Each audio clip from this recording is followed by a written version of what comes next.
Hey, everybody. Hey, Zoë Tucker, Hi. fabulous art director. We're so happy you're here today. We have so much goodness.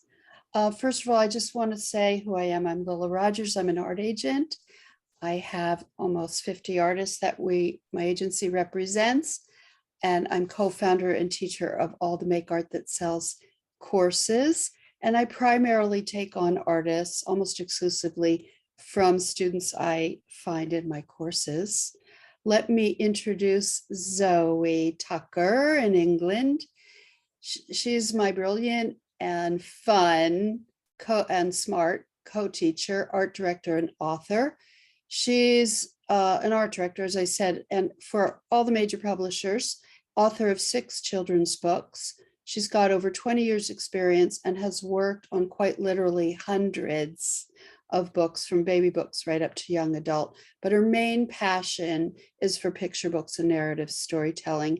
And that is what we teach together. We're both madly in love with picture books. I must have several hundred of my that I have purchased. So here's what we're going to welcome, Zoë. I'm so, I love to be. Thank you. I That love was a nice intro. Thank you so much. my pleasure. And we thank you, everyone that's joining us. We have so many people here already. I'm so thrilled because here's what we're going to go over today. I'm going to share some top tips on how to illustrate a text when you get it from an art director. And Zoë will chime in, of course. She's going to chat about her 3 original brand new texts that she's written for class. Those of you who have taken the class, by the way, type in, you know how great they are, right? Unbelievable. 3 beautiful texts for all different kinds of people, all kinds of art styles. And I will be uploading here the text chooser to help you decide which one. Zoë, this is gold. Zoe's going to tell you what she looks for as an art director. And when she wants to assign, what does she need to see in your portfolio so you get that picture book gig? Which, by the way, children's books are probably one of the hottest markets for illustrators right now, have been for a few years, and will probably continue for quite some time, for years and years, because what's happening is really beautiful. People who have children, millennials and Gen Z or whatever they are, want to buy gorgeous books with meaningful subjects. Thank you, Kim. Facebook is live. Hello, people on Facebook. This is the cool part. Okay, I'm trying to make my lives more interactive for all of you so you can participate. So we're going to have, I'm going to take a few of Zoe's actual sentences from the text that you get in class to illustrate, and we're going to workshop them together. So you're going to write or scribble, and we're going to guide you to make it stronger. Really excited. I love that part as a teacher, Let's see. We're going to tell you about the course. We're going to give you a free 3-page character development worksheet today, plus the text chooser, which typically is only in class, but we're giving that out. And then everybody's favorite thing, career tarot. Mama does the tarot. And last night I did it on me, which I haven't done in ages. And that was pretty cool. So we will do that. No, we've already got someone guessing chartreuse. Love that. That makes me laugh. Good to see you again. It's so nice to see so many familiar faces. Kim, you want to pop up the poll so I like to see who I'm speaking to. I know. I'm sorry if I'm looking this way, Lilla. It's because I'm watching all of our lovely comments in the chat while you're totally fine. I'm looking all over the place. Again, today is the first day of class. Illustrating children's books is definitely one of our most popular classes. It is now in our 9th season, which is pretty amazing. My goodness. If we make it to 10, I feel like we should have some kind of, anniversary 10 edition. Oh, we should. Yeah. Yes. Okay. So this is what I Mhm. want to talk to all of you about while you're doing the poll. Do you ever wish you had a picture book illustration career getting paid to make gorgeous pictures from text? Are you obsessed with picture books or illustrating or making pictures and scenes? You can type in your answer in chat. Do you ever wonder if you're any good at kid book illustrating? Yeah, I mean, it's hard to know if you're good at something, right? And I have thoughts on that. Is creative you're a creative, innovative, divergent thinker, also known as creative. And that's a plus in this market because your cool, imaginative brain is your secret power to success. In other words, you're able to take the text and make amazing worlds. And we're going to do a little, like I said, workshops and stuff. Do you know that currently I primarily, here's what I look for as an agent, because this market is so strong, because we've been in this, we have so many great art directors and editors as our clients, including Zoë Tucker, that I look for, my team looks for artists who have strong children's book illustration work in their portfolio. It's practically a must. There might be exceptions, I don't know, but I would say 99% of the time, that's what we're looking for because it's very lucrative. Artists love it. We love it. It's our passion.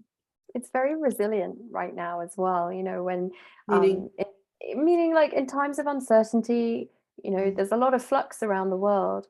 And at the moment, children's books and children's products weather the storm very well. So it's a really good part of the market to position yourself into.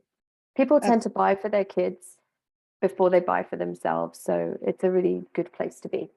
well, and how can it's like you can impulse shop a picture book, but you know you're getting something really kind of wonderful and educational and aesthetic, and you won't regret it and you can have it Mm. forever. It's not like, ordering food and then you eat it and it's gone. Yeah, it's very true. It's very true. And they're things that you can pass around and share with other people. So So yeah, they've always done well, and especially now. Which is my next point. You know that one of the hottest markets is picture book writing and illustration, and my agency assigns picture book work practically every day. Absolutely true, not a lie.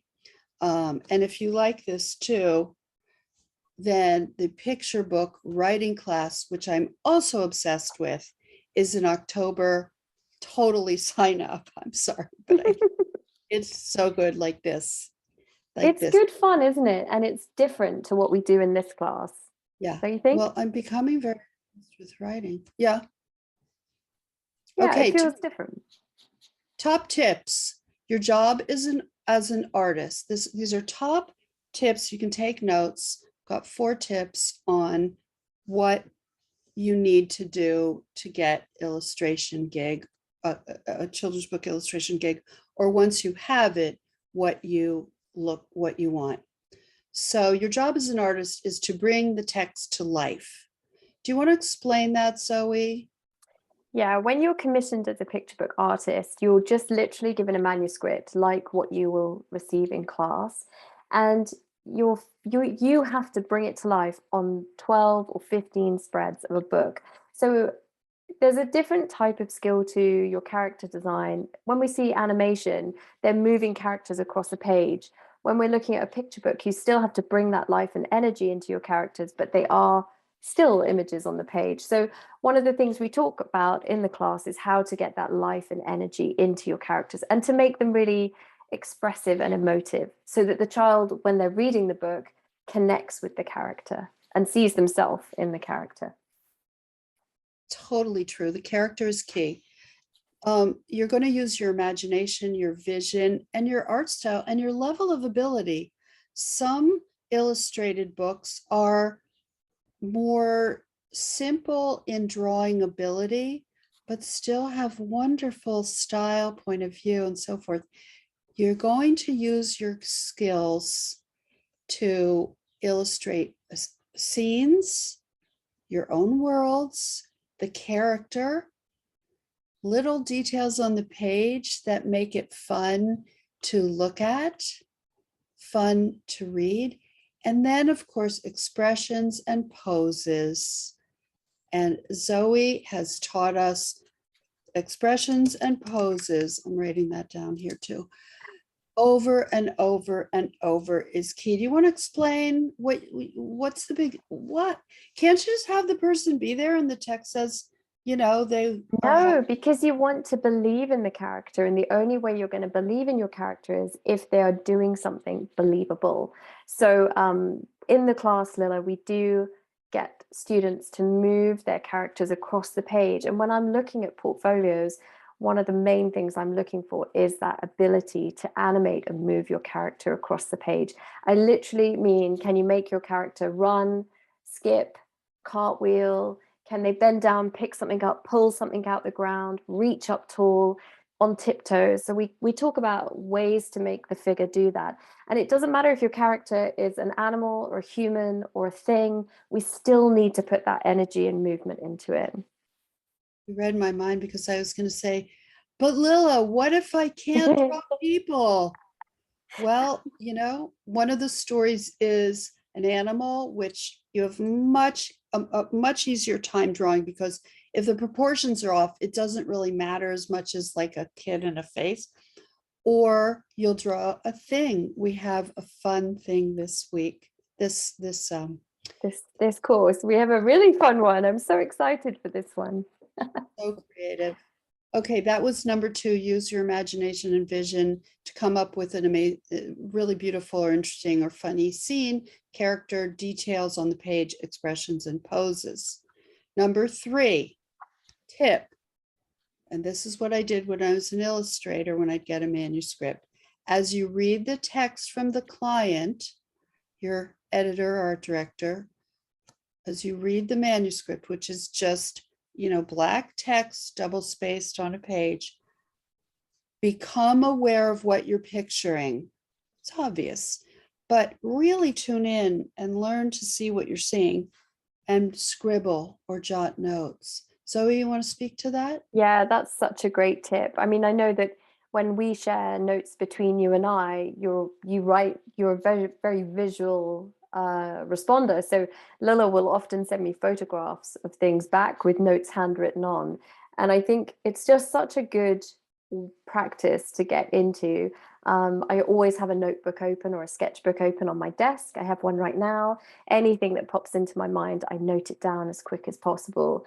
And I think when you're reading these manuscripts, the thing that you have is your imagination. So hopefully there's a level of information that comes from the manuscript, and that could be about the environment. It could be about the character, the size of the character. It could be about the actions that your characters go through. So in our one of our texts is, which I'm going to tell you about, is about a jello, or in England we would call that a jelly.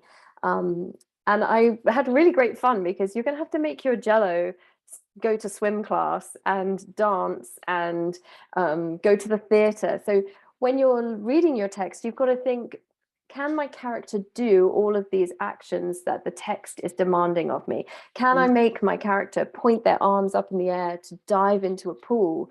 And you have to consider that right at the very beginning when you're designing your character, not halfway through the book. Right. So you want to read through a couple of times. Yeah. The beauty of what Zoë does in the course is, with the text, she does give you a bunch of tips in the beginning to think about, and just very, very helpful, that you might get in a conversation. Look how I do old school phone. You might do with a call or an email to your art director to discuss. Definitely. But because Zoë is taught so many times and has art directed hundreds of books, she gives such good information. That's gold. Okay. Yeah, and actually, just to say, I think it's Ashling said in the comments, you go beyond the words as well. So when you read the text, you must note down everything that is in the text, because an editor and an art director are going to say, if you don't cover what's in the text, they'll pull you up on it and get you to include that in your drawing. But then beyond that, you can add your own layer. You can bring your imagination and add those little details that make it more personal to you. So in other words, if the text says that they're in the kitchen cooking pancakes, you can't put them outside cooking pancakes. No, oh, well, you could have an outdoor kitchen, but you couldn't have them cooking a stew. You would say they need to be cooking pancakes. So let's say they Playing were tennis. woodland creatures, they might have a lovely outdoor kitchen, and that's fine.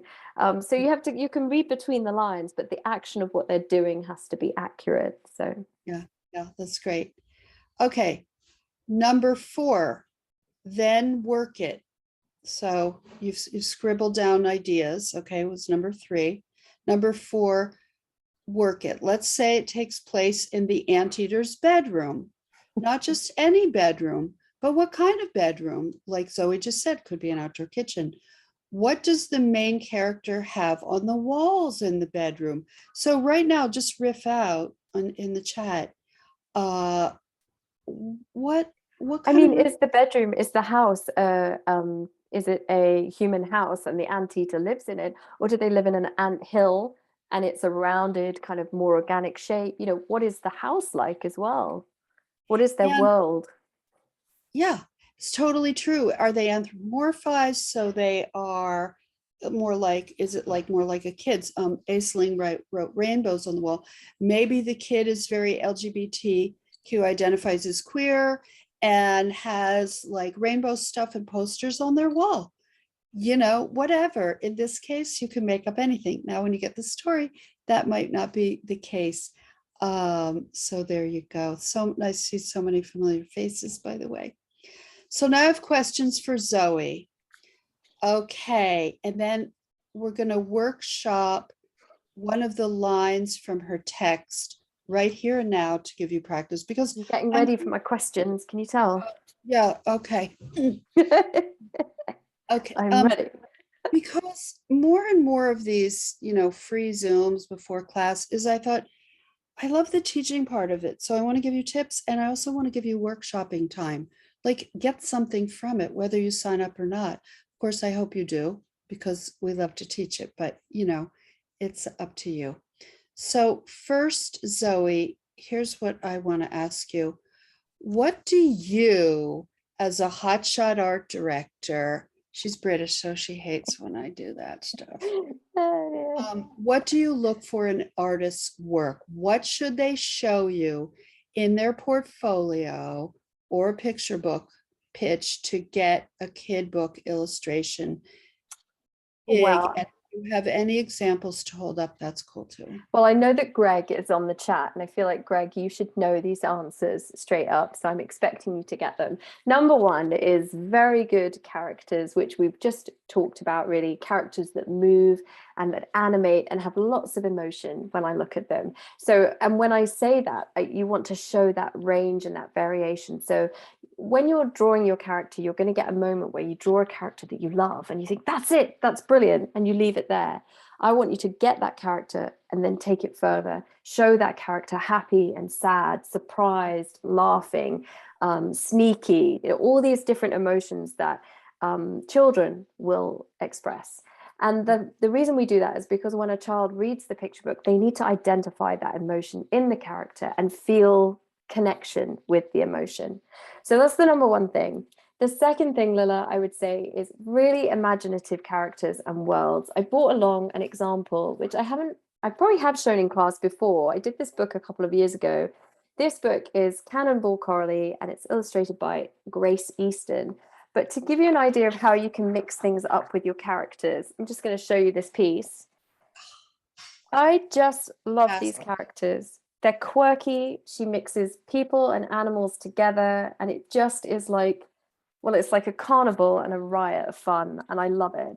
And that's the sort of imagination you can have, and you could build worlds that are more. I didn't do this book, but I absolutely love this book. This is Felicity Sala, and it's such a cute idea. This is one single street, and everybody, it's basically different households. Look at this cute woman.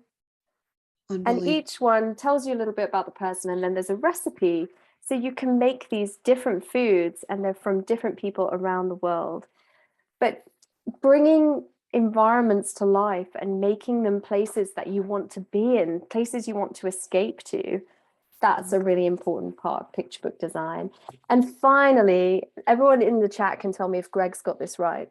finally, it's your color palette. Having a beautiful, sophisticated, colorful, bright color palette and having control of that is really important. Oh, and there is one more thing. I was talking with somebody on Facebook just a while ago about character consistency and consistency within your portfolio. And we do talk about this in class.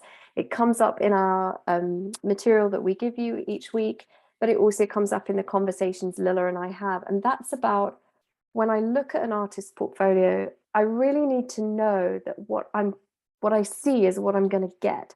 So if you have maybe 4 or 5 different styles in your portfolio, that's okay. And usually I can say to the artist, I want this style. But if you have styles that vary wildly, I don't know what I'm going to get. And it's a warning sign to me to not commission that person just yet. Do you have anything to add to that, Lilla? Yes, so true. But if you're going to show a book like this, let's say you have these 2 styles, which yay you if you do. Yeah, both fabulous. Yeah. So can you do character sheets, pose sheets, expression sheets, and a couple of scenes that stay consistent in the style? And let's get to a better page. And I'd like to see that not just for one project. I'd like to see like almost a whole section of your portfolio that looks like that with lots of different characters. And the same with Tom Percival's work here. I mean, very different style, fabulous emotions on his characters. I love this series. If you have this style too in your portfolio, like that style, as long as you show everything that can convince a Zoë Tucker why she can hire you and feel assured. Art directors cannot take a risk. They're not going to say, oh, I like that one piece I saw. Now I'm going to try to sell it to my team. Yeah. And I'm going to invest tons of money and time and promotion and marketing and sales reps taking it around and everything. And then the artist can't cut it. Yeah, so and that's so true. I mean, on a list of books, Lilla, yeah, I mean, of everything I'm working on, maybe 1 or 2 might be the risk. They might be a new artist, a student that's just graduated that I see and I think, oh, I really love what they're doing. And I've got the time is essentially to help them develop and move into that sort of confident stage in their portfolio. But I can't have every book on my list be like that. I definitely need to commission from a point of confidence. So that's a really big thing that we look for. Absolutely. Absolutely. Okay. Did Greg pass the test? Everyone can chime into the chat. Yes, he did. Oh, good work, Greg. That's great. I like that. He's our like class secretary. Okay. Can you give us a little hint about your fabulous 3 texts, which are different for every time we run this class? By the way, this is the only time we're running it this year. We will not run it again till 2023. Can you give us a little hint about the text? Sure. So, so anyone who knows the ICB classes knows that writing is reasonably new for me. I've been doing it for about 5 years, and it's such a great opportunity for me because I get to write these 3 texts and I try to write in slightly different styles. So when you read them, you can get a different feel and a different flavor. So we have 3 texts. One is about an object, which I've revealed is a jello, if you're in America. And that's because I've been inspired by this brilliant Instagram account with a woman that collects vintage jelly molds and makes these cool jellies. So you've got an inanimate object, a jelly, but it's got a bit of wobble and a bit of movement, and we're going to have great fun bringing life into that. The story it's kind of an emotional story, wouldn't you say, Lilla? It's got a lot of heart and soul in it, and it's about, I guess, about finding yourself and finding your confidence. So that's the first one. Then there's a more fantasy story, which has got a small group of animals, and I've given you some challenges with this. The animals are really cute and different, but they're all different scales and different sizes, and it's set in a woodland, which is one of my favorite settings, and we have a magical enchanted apple, glass apple, So that's kind of intriguing. I won't give too much away, but animal characters, we talk about anthropomorphizing your animals, how you go about that, where you start to make a character, an animal into a character. And as Lilla was saying earlier, like standing it up on its two legs, maybe giving it some clothes, finding that character within the each animal. And the last one is really sweet. It's I've riffed off, my stepdaughter works for a production company that does The Repair Shop, which is a TV show. And wait till I tell Andy, my husband, we're addicted. We're obsessed with it. We love it. And I'm really fascinated by, there's currently a movement of making like a library, rather than a library, just a library of books, a library of things. And I live in a small house, and I can't just go out and buy anything I might need for my house, but you can go and borrow what you need and use it for a bit and bring it back. I love this idea. And we also have around the corner a repair cafe. So if anything's broken, we have some experts around the corner that will try and fix it for you. So I was kind of playing with that idea, and sort of generational love, can we say that? It's a granddad who lives alone, who has this wild house full of things, and but he doesn't connect with his community, but they find a way for him to connect with the community. So all different flavors, like there's funny, there's fantasy, and then there's something very heartfelt. So I hope you like them, and yeah, I can't wait to see what everyone does. So fabulous, so wonderful. Let's see. So why did you write these? I know because you wanted an object, a person, and a thing, I mean, and an animal, but why, like, when you write your stories, you secretly do things to make them great for illustrators, for the class and for the portfolio. You want to speak? It's a secret. I can't tell you, it's a secret. We're going to finally reveal my big secret. Okay, well, so why do I write these ones? Well, first of all, the ideas come from things around me, like I just said, like my stepdaughter being in the repair shop. I have a glass apple on the mantelpiece in the living room, so I was sat writing in the living room, and there it was. So I sort of riff off things around me. And the reason sorry? You want me to tell you the answer? I know the answer. The reason okay. I put things in the text. So I write the text in such a way that when you read them, it should give you lots of ideas. It should give you those big jumping off points that we talked about at the beginning. So you should instantly picture things. Hopefully, if I've done my job right, you should picture lots of things when you read them. They're very visual. Good. I'm sorry if I talk over her. I'm getting a little at times. They are very visual. They have wonderful, well-etched personalities and characters that you can dig into. So it's fantastic that way. I should have just said I sweat over them, guys. I literally sweat over them to make them. Honestly, I swear, I thought you just it just pours out of you. It looks so effortless. Nothing's effortless. I know. Oh my gosh. Yeah, Lydia Graves says they seem effortless. Oh, thank you. They do. They're just so fluid and beautiful.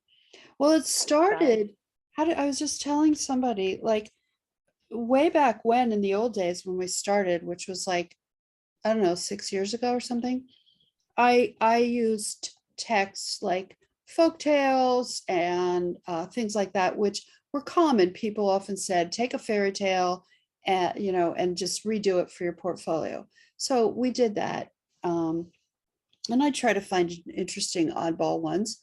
But I think Zoe might have said, can I try one? Is that how it went? I think actually you definitely gave me a shove in that direction, but I'm forever grateful for it, to be honest, because I'd never even considered writing. And I think rather than saying I'm an author or an art director, I think actually we're storytellers. And whether that's a visual storyteller or you're writing about it, it's the craft of story. And you'll find when we go through the course, we do talk a little bit about pacing. And it's whether you're doing a film, writing a novel, doing a non-fiction book, illustrating a graphic novel, there's always a start, a middle, and an end. And there's always these kind of points where the threat or the drama or the problem needs to be resolved, and it's a common pattern, and that's just part of storytelling. And I think you pushing me to write some of these things down has been such a great thing for me, and a really it's a point of development and learning for me, not to sound Well, too worthy about so it. she wrote one. Thank you, Yvette. Yes, I've agent DNA in my blood, and if somebody's good at something or very, very special, I love to see them get what, to push that. So she wrote the story. I don't remember which one, and it was amazing. I'm like, would you like to do all the stories? And ever since then, because it was so great Thank and you. fresh and unique, and some of them have gone on to be published. Many of them artists have illustrated and pitched. You cannot obviously pitch Zoe's story. She owns the copyright to the text, but you can totally pitch your art from class and so forth. And lots of goodness has come from it. Okay, next question. And then we're going to get into the active prompts. So, what do you love? And tell me if this is too big a question. What do you love about our course, Illustrating Children's Books? Why do you love to teach it? Oh, it's Greg. Poor Greg. I'm really picking on Greg today. Greg, could you please answer? In all honesty, one of the things that I have loved the most in the last couple of years, especially, is teaching our class, because the community for me is just really beautiful and heartwarming. I love seeing what each of the students do. I love watching the dynamic in the Facebook group, which for anyone who doesn't know, runs alongside the course. It's a completely safe space to share your ideas, and everyone is super supportive. So even if you're at the beginning of this journey, you've never done any illustration for children's books, it's such a great resource, because you've also got published illustrators in there offering their advice and helping you as well. So I love watching that unfold each time. And from a commissioning point of view, Lilla, there is always people in class that are literally from week one, you and I are texting and we're like, oh my God, I love this, I love that. There is just so much great work. And I remember when we developed the course, Lilla, I was really worried, like, would people mimic each other's work? Would we end up, if I held up a book by John Classen, would we get a classroom full of John Classens? Because I've been to degree shows where that happens, and you have a guest lecturer for a term, and then you can walk into a room and guess who the lecturer was, because I can see it in the work. But this is the funny thing about Matt's, is everybody's work is entirely unique and different. And it's got so much personality, and it just shines off the page. And so it's really exciting for me. It's so true. Absolutely. So true. So true. What if you are a new, we have lots of people that repeat, for sure, repeat the various maths classes, this one in particular. What if you are brand new to maths, brand new to really illustrating, you love to draw, you love picture books? Is this okay for you, or is everybody a hot shot? Well, only me. I'm the hot shot. Mean and judgy? No, everything is great. And actually, I can see in the chat that we do have people who are new, people who this is their first class. And so I'm really excited and welcome aboard. Come aboard. No, I think it's a place for you to learn. It's a great starting place. And it's the supportiveness of the group is gold. You will learn just from being around the people in the Facebook group and seeing what goes in the gallery. And I think one of the things we do, Lilla, which takes a while to get used to, is when we give our feedback each week, people you learn how to take that feedback and how to apply it to your own work and to grow your own work, and how to criticize, what's the wrong word? Be self-critical of your work to elevate it. How would you describe that? Grow your work, learn, grow. I think so many of us are PTSD'd from critique Yeah. class and it was very, very damaging Oh and my God, that's so true. doesn't help the inner critic. But how do you appraise your work? Yeah, to I just would grow, get say, better, learn. I like yeah, those words. And we're very positive in that way. And we give very specific tips. yes. Okay. Yeah. Oh my gosh. Flashbacks from art school. Yeah. Oh my God, I think I was actually sick before a crit once. It Yeah. was bad. Yeah. So how do you choose? Okay. I'm going to pop up the text chooser. And I think that maybe one of our wonderful people watching, like Jenny or Becky, can put it. Do you all see the text chooser? Yeah. Can put it so you can download your very own copy.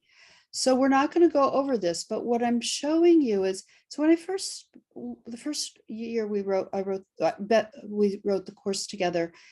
I'm like, people need help choosing, like, I like this story, I like that story, I like this story. So this, I thought, I always think of, like, I don't know, because I overwhelm so easily, like a typical creative person, I need support and I need checklists and guides and games and tips. So here I am, who I am. You're witty, amusing, clever, or you love to use lots of paint, or you have a gift for drawing characters, or you love typographic design, blah, blah, blah, all these things. And then I name them because that's more fun. Jester, hipster, the introvert, Ms. or Mr. Personality, Sherlock, adventure, Madame Bodoni, after Bodoni font. And then what medium do you like? And then how you'll shine, what kinds of stories you should pick to illustrate. And then here's the text we suggest for you. And we have 3 wobbles and 1 Nico and 2 enchanted apple. Okay, interesting. Is that correct? I don't know. I'm gonna check that. Yeah, I know. Usually it's 2, 2, 2. Yeah. Now this is not obviously scientific. You may be this box and this box and this box and I'm this really box. not worried about it because I think everybody's choosing Nico. I I'm team Wobble anyway. So Yeah. And so, no, it doesn't matter. And maybe you were all this and it says to pick this, but you just love this story. yeah. What I'm doing with this is getting you to think and assess. Okay, Yeah, I'd like to just chime in with one other thing, which is in the first week, people can have a bit of a wobble, so to speak, about which text. So they start with one, and then in like 3 days into the first week, they're like, oh, I don't know, I'm going to change my mind. Here's the thing, guys, don't waste the first week. Pick a text and go for it. And the great thing is at the end, you have time. These texts, you can use them again and build your portfolio out from there. So this isn't like the one and only chance you're going to have to illustrate these texts. You've got time, but don't waste week 1 like dithering. Yep. Do you have that word, dithering? Yes. Okay, good. You have another word that we don't use. Faffing. Faffing. Faffing about. Don't faff about. Faff about. I still don't understand Bob's your uncle. And so I'm coming out in a little over a month. I booked my ticket and to England to meet with the team, and I'll see Zoe and Beth and Becky and hopefully Louise and Jenny, British Jenny. And I'm very excited. We're going to get into some trouble. But I'm going to, have to get out the English, American, British translator so I know. No, Yeah, exactly. It's going to be fun. It's going to be great fun. I'm very excited. Okay. So I think we covered why an artist should take the course. I think you all get the idea. So we're going to go on to active prompts. We're going to workshop. So if you have a piece of paper or whatever device you use to write or draw, you can either write, draw, scribble, or both. We're just going to do this together to get you warmed up on how to attack text. So I took 2 sentences from Zoe's text for class Nico and the Library of Things. You don't need to know the backstory or the rest of the story. Pretend you just got these sentences, which, I mean, don't pretend you are going to get them. Word quickly spread through the neighborhood and more people stopped to visit. Word quickly spread through the neighborhood and more people stopped to visit. Mrs. Martinelli at number 11 borrowed a vintage lamp for her pet lizard. Love that line, Zoe. Mrs. Martinelli at number 11 borrowed a vintage lamp for her pet lizard. I'm going to give you 3 minutes for, hey Siri, set my timer for 3 minutes. Sketch anything. 3 minutes, starting 3 minutes, counting down. Thank you, both of you. Eve says it was too fast, so maybe you could read it a couple more times. Yes, I'm going to read it a couple more times and give you some prompts. Word quickly spread through the neighborhood and more people stopped to visit. Mrs. Martinelli at number 11 borrowed a vintage lamp for her pet lizard. Okay, so you might draw, maybe the neighborhood comes to mind. What neighborhood? Is it your neighborhood? Is it brownstones in Brooklyn? Are there shops? Sketch some ideas. Is there funny little houses on a street?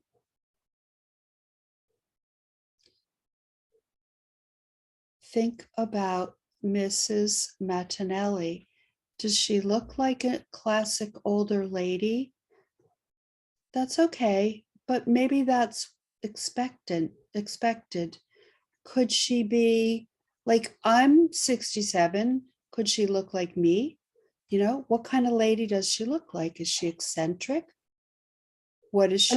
Vanessa Martinelli says, I'm Martinelli. We all need to draw Vanessa. What's she wearing? Is she a classic old lady or a cool old lady? Is she white? Is that the first thing that comes to your mind? Is she black? Is that the first thing that comes to your mind? What ethnicity? What color is her skin? What are her features like? You can make up anything. Give you a little time.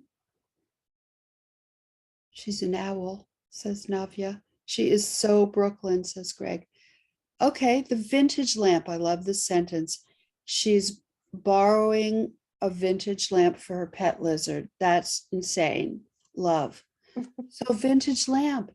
You don't have time to research, but maybe it's what is a vintage lamp? Is it Edwardian, Art Deco, mid-century? Is it mod 60s Carnaby Street? So now I'm going to not talk, and let you draw for a moment. Or type into the chat. And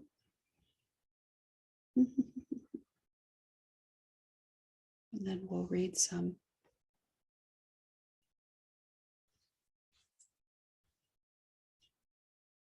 "20 seconds.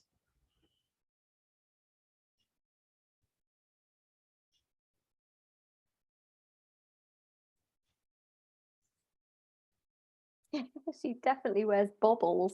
I love that.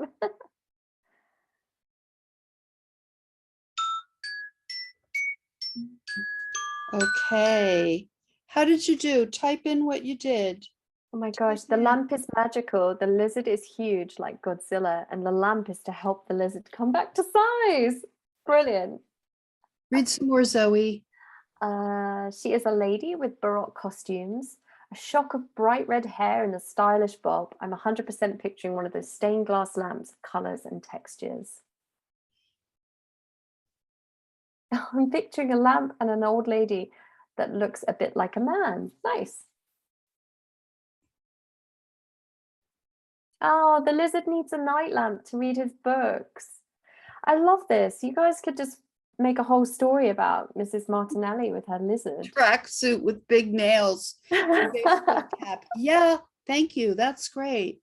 Vintage oil lamp, and Janice says vintage oil lamp in one arm, lizard in her pocket, riding along the shop. Yeah, is she on a bicycle? Oh, an Anglo-Indian lady in a sari. That's nice too. That's something that at the moment It's fantastic. We are looking for diversity in all of these sorts of communities and scenes. So with something like this, Lilla, I really want people to use their world around them, use the community around them, and bring their world into the picture book. If you have, everyone has a community, everyone has an ethnicity. White is a European ethnicity, it could be Spanish, which is different from Norwegian.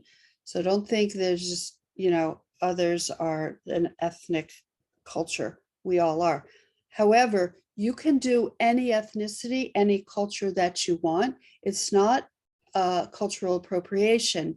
What it is we want every child to feel seen. We want people to be exposed to other cultures. It's a political act. You have the power to do that, to raise awareness and consciousness. Diverse bodies. Thank you, Eve. Yes, diverse bodies, differently able, and so forth.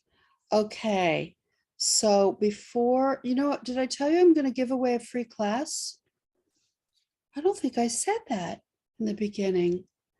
As much as I try to be organized, Zoe, I'm telling you, I'll get to everything. Okay, I'm giving away a free class and I'm doing character tarot.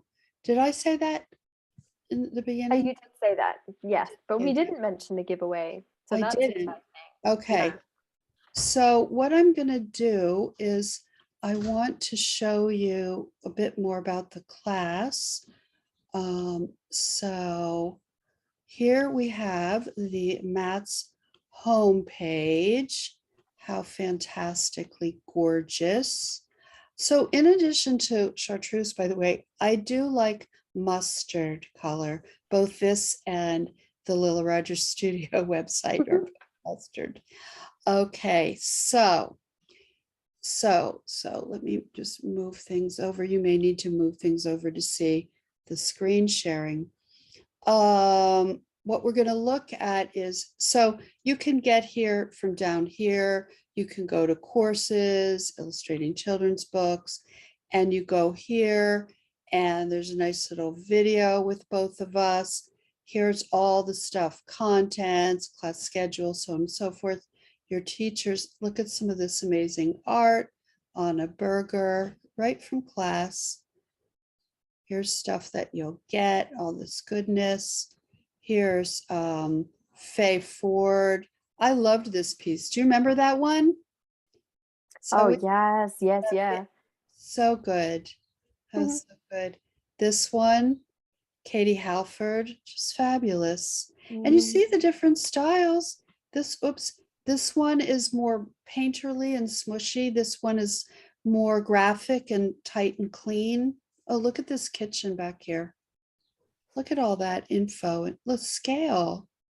And this character, let's see how she shows consistency in the character.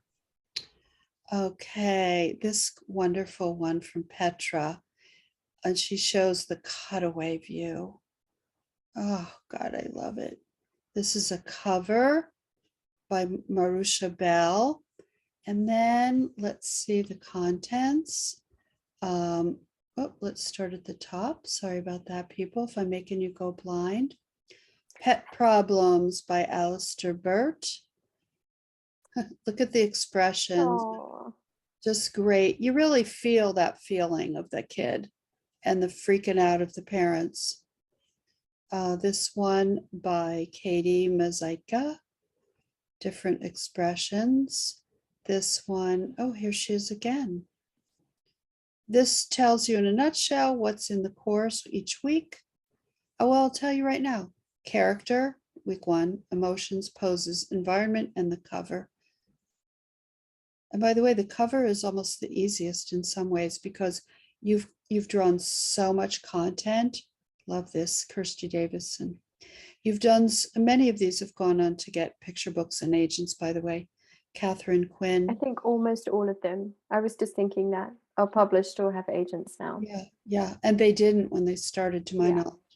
David Partington. What a scene. Look at that. Yeah. Use reference. You go outside. You take photos out your window. You go on Google Images. Oh, is Becky saying something I should see? No, she's okay. That's all fine. Okay. And then class sketch. Here we go. Thank you for putting it in, British Jenny. Look at this beautiful thing. You can just drag these off too and take them. Now, once you've signed up, it's all in the classroom for you. Look how much you get every day.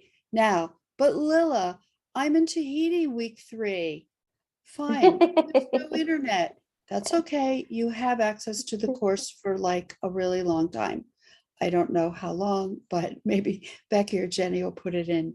We're all coming to Tahiti. Wow. But Lilla, I have childcare on Monday. Okay, all the videos are recorded, everything you can have access to. We know that everyone isn't sitting around 5 days a week just waiting for course content. You have lives. Okay, FAQs, what if I can't draw people? Your teachers, that would be us. We got to redo that photo, man. Although you're still. We're gonna do it. What's- We're gonna do it. What is that face I'm making? We both got like. I like how, I don't know how our lips got so red. I don't know either. Mhm. I've And definitely then- got more gray. Oh, I do too, but you know, it's the miracle of modern science. So let's quit out of there. We'll just do that. Did I stop my share? Good. So when you sign up, here's what you get, okay? You get your first daily drawing prompt. Sign up today so you're not behind.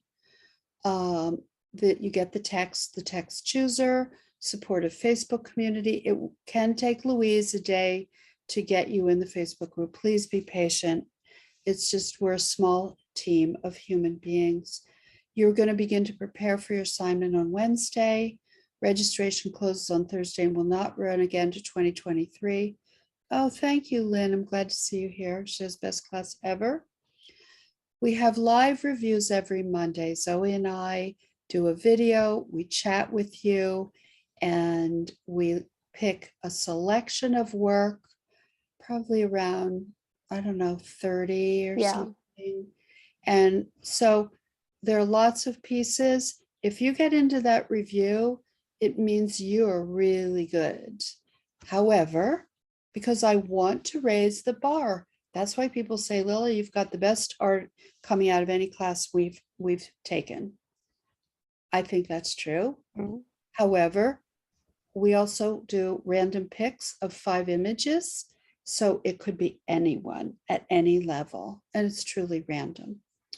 Okay. Louise says you have access to the classroom for an additional 6 months after the 5 weeks. So all the content and videos are downloadable and you can keep working on everything. So if you do one text for this class, which is what we ask of you, you've got 6 months to go and do the others and build your portfolios.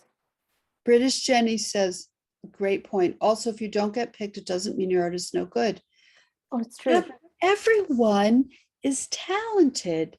I'll tell you what success is, people that stick with it. I've Yeah. seen it a million times as an agent. I've put it in my book I'm writing. You have to find a way to stay motivated. That's why classes are so helpful. And my classes, because I give you assignments, and then the review is that tantalizing deadline. You have to submit to the gallery by a certain date to get you motivated to work. The amount of work that comes out of these classes is extraordinary because I trick you into doing your best work, but it's fine if your work isn't what you want to be eventually. First of all, if we have time, I might talk about.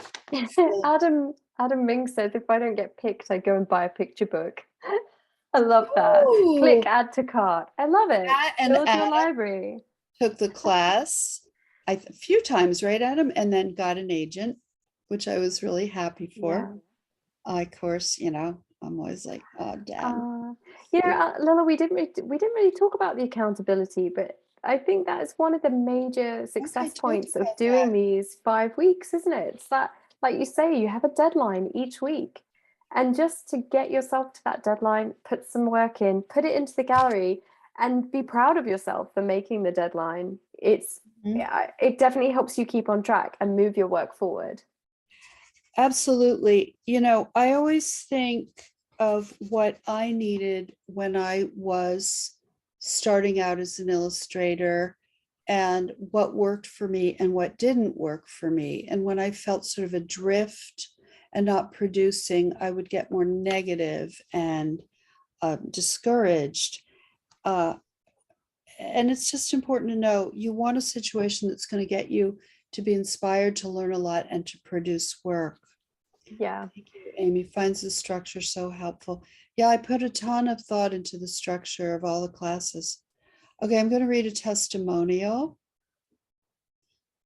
This is by Jody Bogart. I highly recommend this course to anyone that has ever wanted to illustrate a children's book. This class is full of great information. I could not get over the depth and wealth of knowledge that is so generously given. I think what I appreciated most is the love and support from Lilla, Zoë, and all the other artists. As a creative person, I feel vulnerable putting myself out in the world, but Lilla created a safe environment to do so. Thank you, Jody. That's very sweet. We do have to, I'm going to write what I wrote to you today while I had my coffee out in the garden this morning. So I'm writing my second book, as I think I told some of you. I haven't written, my book came out, I wrote it 10 years ago. It's been so long, I forget all the feelings and insecurities and doubts, but they bubble up because when you really want something so much, you get nervous, right?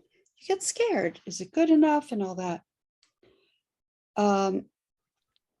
So I wrote, when I become aware of my anxiety, my fears, my feeling competitive, which comes from comparing, like, oh, my book is never going to be Anne Lamott. I love Anne Lamott. I've loved her forever. She wrote Bird by Bird and all that. I illustrated in the 80s when I lived in San Francisco, one of her pieces for San Francisco Focus magazine. And I'm trying to track it down. It was either San Francisco Focus or San Francisco Magazine. And I remember being stunned by its beauty and amazingness and coolness. So if I compare to her, I will always fall short because I'm not her. I'm not her. I can't be her, not going to be her. So you get the, you know those feelings, right? Mm. Of comparing, which makes you feel less than. And it's the pressure that I put on myself, or we all do, to get a result. So what we're doing is we're saying, we're not in the moment. We're like, I want to be that person. I want to write like that person. I don't write as well as that person. You never can do art as great as someone else, like someone else, because you ain't someone else. You're not someone else. You're not going to be them. So you're never going to. So that's beautiful. You have no competition. Nobody's like you. Nobody's like you. So then I realize, let's see. Oh, and then there's the pressure to do more and get that result. Okay, so then I realize I can begin to let go of the fear. Then I relax. This is me. This is the book I'm writing. This is the book I'm writing. And when I enjoy what I'm writing, then I have more joy.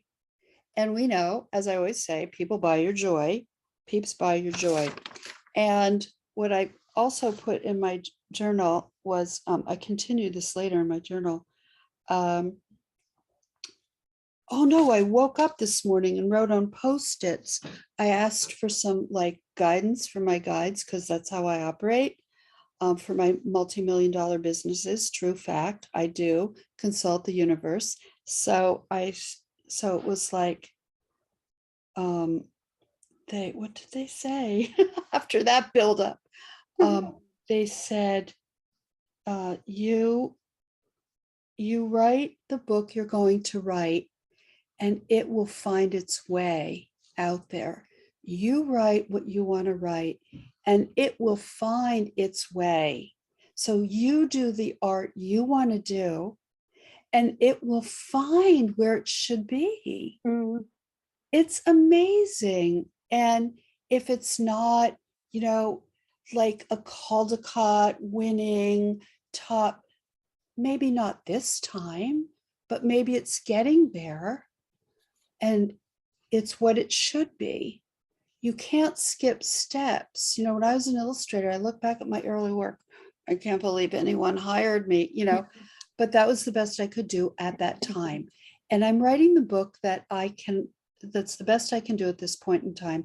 You're doing the best art you can do at this point in time, and you will get better. You will get better, but you will attract what you should get, what it attracts. Your art will then have a life of its own. And what's important for you to understand is that you can only do what you shine at, what you're really good at. That's all you can do. Mm. So do it. Have fun. F it. Who cares what anyone else is doing? It's That's not. the best bit of advice. You've got so many great comments. I'm just going to address Lilla's doubts on her book. Over the course of the boot camp, we had snippets of this book read to us. And I have to say, people in the chat were like, when can I buy the book? Who's publishing the book? Where can I get the book? It's going to be fine. You're just in the, what do we call that in the course? Like pushing through the U, you know, that like the letter U.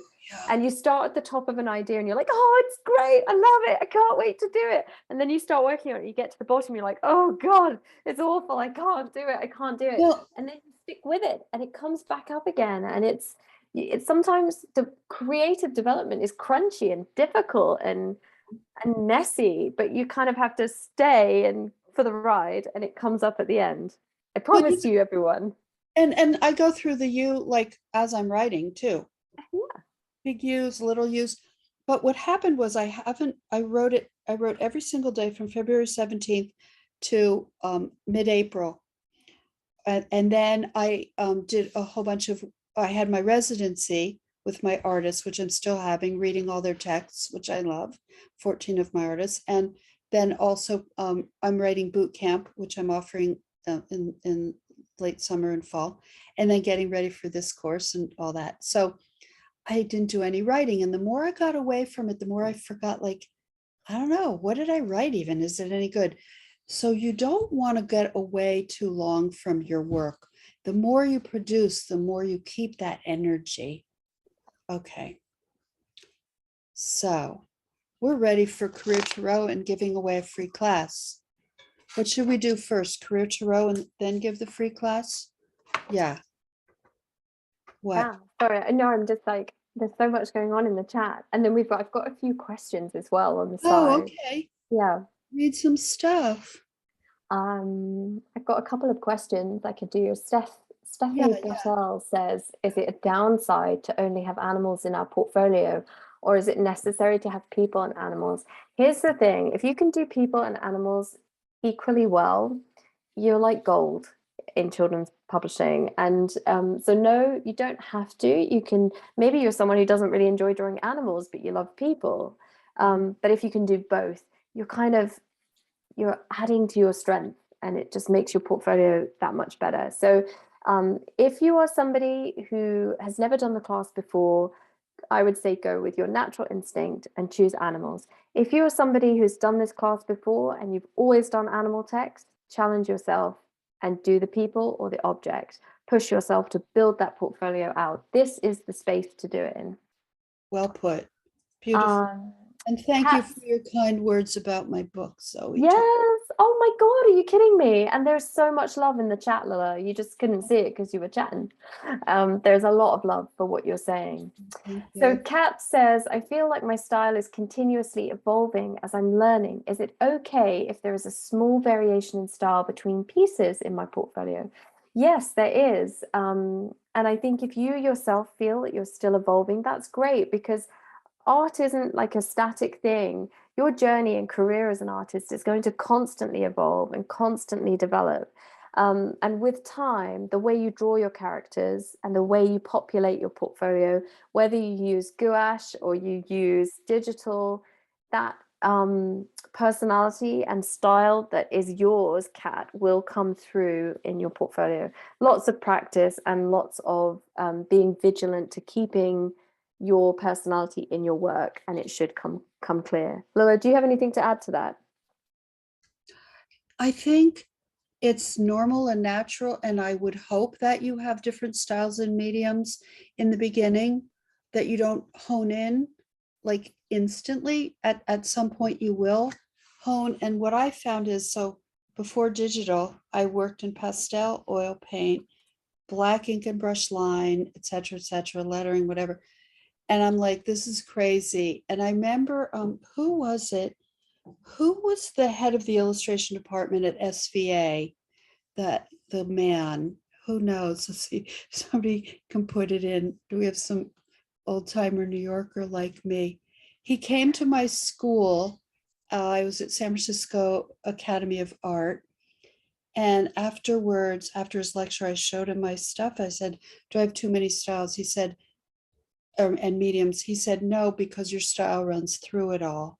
So there's that. You can use different media if your style runs through it. And over time, I found that more and more things kind of coagulated.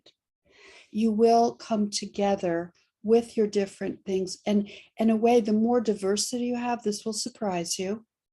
The more diversity in your work, the richer your your unique style will be, the more original, the more evolved. So it's not just one thing. It has, like, maybe you paint textures and scan them in, and maybe you do some hand lettering, and maybe you do some like pastel-y stuff and this on Procreate and and draw faces and hands realistically. I don't know. And then it's unique. Yeah, It's all good. I love those things that we got at college. I had one that really stuck with me where my tutor, he's quite a formidable guy, and he kind of scared me a little bit. He called me into his office one day and he said, "Is there anything you don't like?" And I, my 19-year-old self went, "No, I like everything." And he went, "You'll never make it as a designer then, because you have to have opinions. You have to decide what you like and what you don't like. And you have to," and it's true, in my work, I have to have thoughts and opinions about what works for me.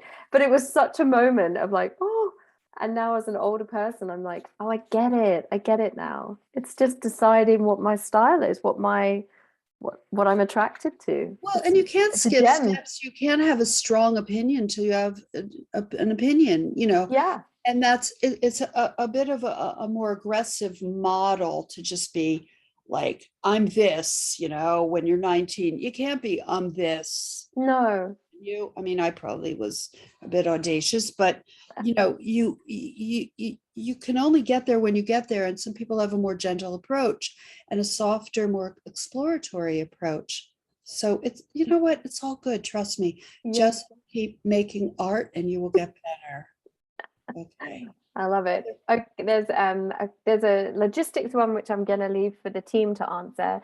Yulia asks, how many pieces of illustration would you like to see in a portfolio?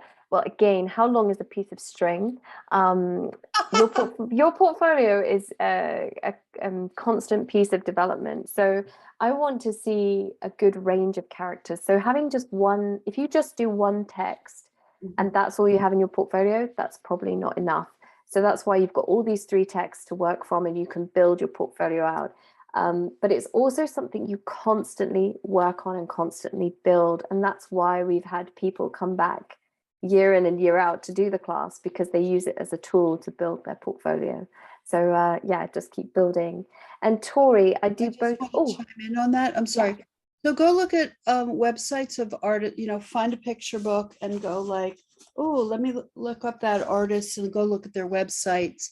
Now, if they have a picture book and they're amazing, their website is going to really bum you out because it's so amazing.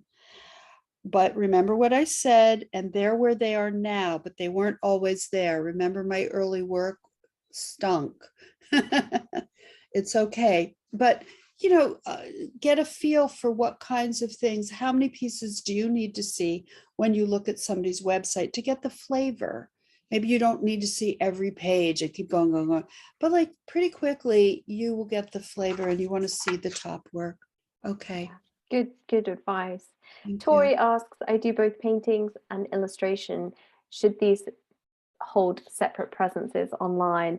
Yeah, I think on your website you can section them into, if you do like fine art paintings and then you also have illustration, do clearly signpost that on your illustration on your website, and that will help someone like me. But I have commissioned someone based on a few samples, and then I've seen their paintings and thought, oh, they've got great color, so I know I can get them to the point that I need to get them in. So it's helpful to show both.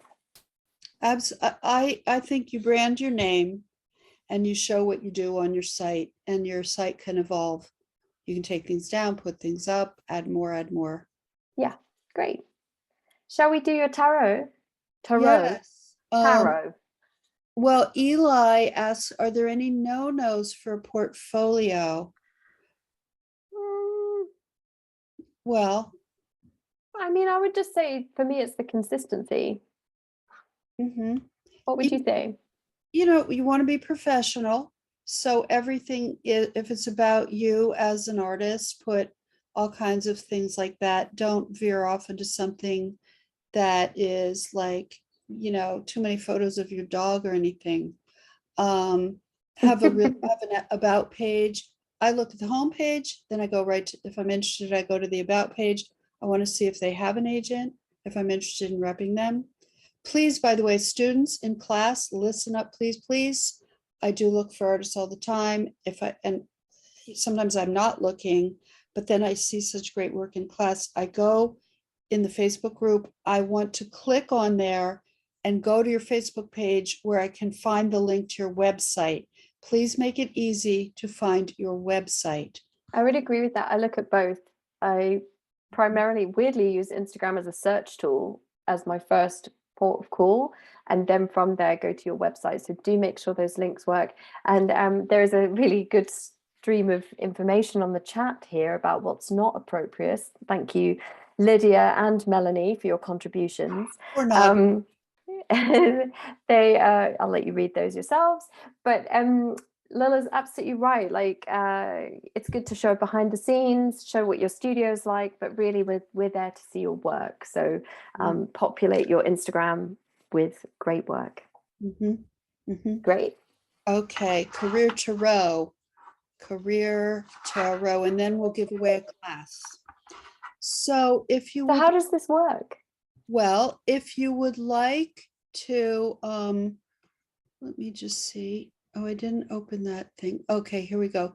If you'd like me to do a career tarot for you, raise your hand. So go to the bottom where it says raise hand, and I will pop you up on the screen and read your tarot. Oh, we have quite a few already. I can't see them, so you have to choose. I don't know where they are. I'm feeling like Gemma. So Gemma, let's pop you up. I find that allowed to talk. I find that, where'd she go? I don't know, but we've got some, Catherine asks what's tarot, spelled Turo. And Catherine, are you British? And we would say tarot. Hello. Hi. Hi. So pop up your vid, turn on your video. Oh, there we go. Hi. Hey. So just tell me where you live, but nothing else, okay? In England, in Liverpool, Manchester. Sorry, I'm from Liverpool. Hello, how are Thank you? so much for being here. Okay, so I want everybody to breathe.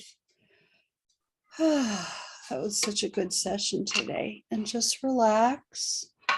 And I'm going to, I'll show you. So I have all these cards, see?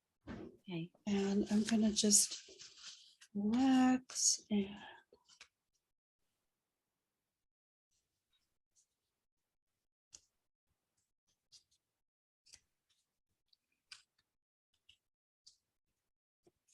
And what happened is, and this happens sometimes, some pop up, some just, so they're all upside down, and two popped up. One is make YouTube videos. Does that have any interest to you? It is Making, something that I'd always like to go towards. So yeah, potentially. and it does, the other thing that popped up is sew for fun. Oh. Do you sew at all? No, I don't. I do everything else but sew. You know what? It could be nice for you because it's completely not career focused. It's just precious, separate, completely relaxing, not for your career. So that could be why that is. Okay, then get back to what you love. Get back to what you love. So maybe you've been doing things that you don't totally love, and you're kind of feeling like, I don't know, I'm doing what I think I should or what's going to make me money, but I just like, I'm kind of missing like when I was young, like when I was a little girl and I just was making pictures and that felt so good. Does any of that resonate with you?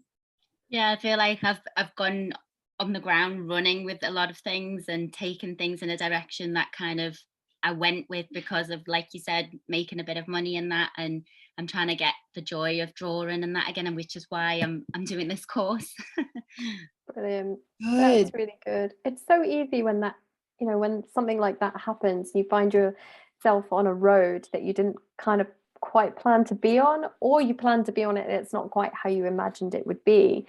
And it's never too late to kind of change direction, get on a different road, or go Or the other way. it was good for a while and then maybe it's not. And so what happens is it's a wonderful opportunity. Yeah, every day is a new day. It's a wonderful opportunity in this course to go for a walk.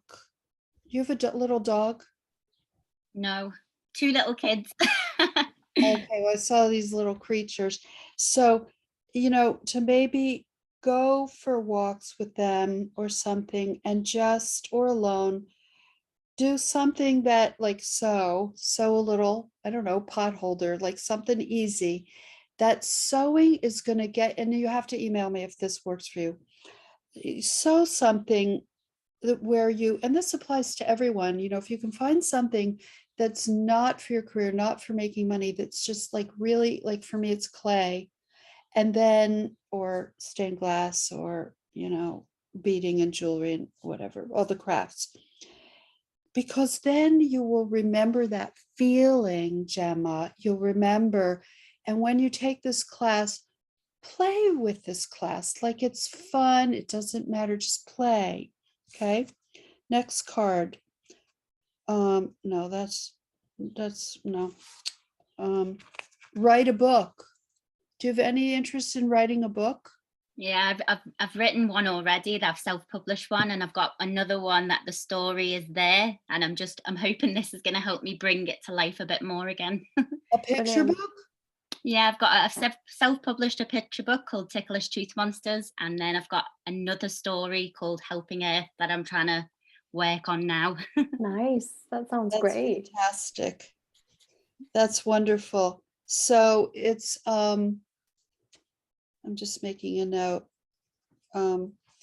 Yeah, that's great. That's great. So your whole thing is about having fun and finding ways.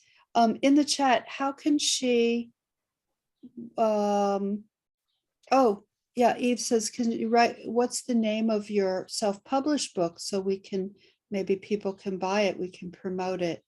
It's called Ticklish Tooth Monsters. Nice. Ticklish Tooth Monsters. How old are your children, can I ask? 2 and 3. And do you find having the small children has kind of changed your perspective of where you want to take your work? So you are more focused on children's books because of that? Yeah, I mean, I only started the illustrating because of them, really, and the stories kept coming to me because of them. Like, they are my inspiration, and yeah, I think I mean, I get inspired by them all the time from the things that Yeah. they do. Like the Ticklish Tooth Monsters came from them to try and get them to brush their teeth. So like, Yeah, that's great. yeah. Oh, that's so good. You must write everything down like that and sketch those ideas down, because that's really where the sort of juice of all your stories will come from, those little incidental moments. And when I'm looking at people's portfolios and sketchbooks, those are the moments I'm looking for, those little incidental characters that are on the edge of a page that you've just kind of scamped down. They often have the whole spark that I look for in illustration. So yeah, keep doing what you're doing is Thank what I you. would say.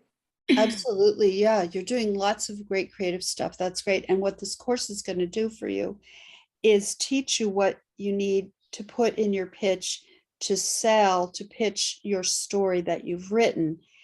And even if you might get that story picked up and you might be the illustrator for it, your illustrations might get you a different book or both. Like, it's all good. And I want everybody to understand that. Just create and get it out there. And the more you do, you don't know what is going to attract. Like I said with my little thing today, is that your creative content, whether it's art for picture book or whatever, will find its home. Almost, it's like you're giving birth, and then it turns 18 and it's like, see ya, it goes, and it's out of your hands. So, but you don't have to wait 18 years, fortunately. Okay.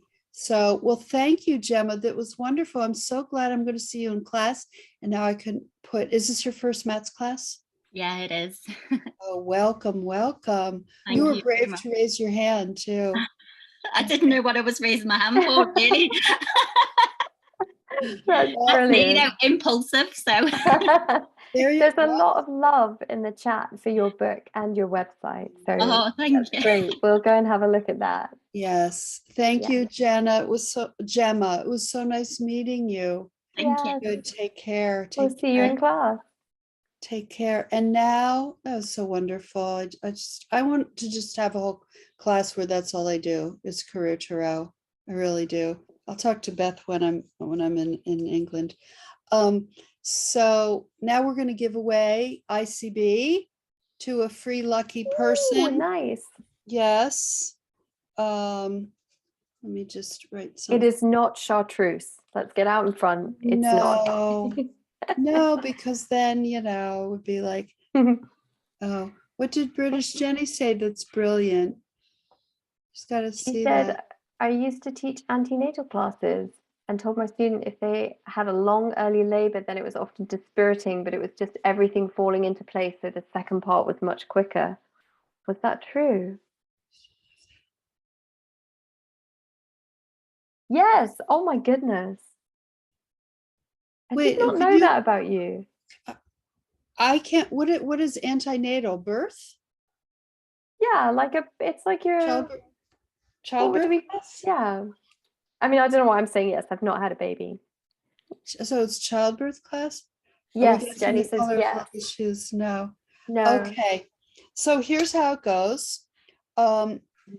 So if you win, by the way, and you haven't signed up for the class, you will get ICB for free. If you have signed up, you can gift it to someone, or yeah, I think that's what Matt's does. Is that right, Becky? Are you here? I think that's what they do. So, oh, Becky Correct. says correct. Okay. So what I'm going to say, I have to find it. Okay. I'm going to say a category, and you can guess as many times as you want, as often as you want. We have a lot of people here, so the chat will go extremely fast. Kim, who's behind the screen, and Zoe and I will look as quickly as we can to find the first one we see. It may not be the actual first one. It is the one we see, and whoever screams first that they found it. So that's how we go. And the cat I said everything, didn't I? You said everything, yeah, but we Okay. just haven't told them the category. Okay, the category is bird. I said it in both English and. I've seen it. Oh, no, I haven't. Oh, damn it. Oh, it's going to. Oh, found it. Parakeet. Jen Heffley. Woo, well Very done. Jen, Heffeli. Okay, Jen Heffley. So what you're going, Ooh, congratulations, you just won Illustrating Children's Books. And just simply write to hello@makeartthatsells.com. That's hello@makeartthatsells.com. Say that you guessed Parakeet and you won ICB, and Louise will get you all set up. So that takes us to the end of today, but wow. I know. And look, we didn't go too long for all we did. I really want to thank all of you for being here. I can't tell you what an honor it is for me to have the opportunity to teach all of you, every single one, no matter where you are on the path, whether you're like mega pro or just starting. I love each and every one of you, and I'm really here for you to help you do your best work. That is what my whole deal is. And to have the brilliance of Zoë to guide and teach and learn from and everything is such a gift to me. I'm very, very grateful. So thank you so much, everybody. I'm so excited that I will be seeing so many of you in class too, by the way. So thank you. Yeah, thank you. This was lovely. I look forward to seeing everyone too. Thank you. Bye. Bye.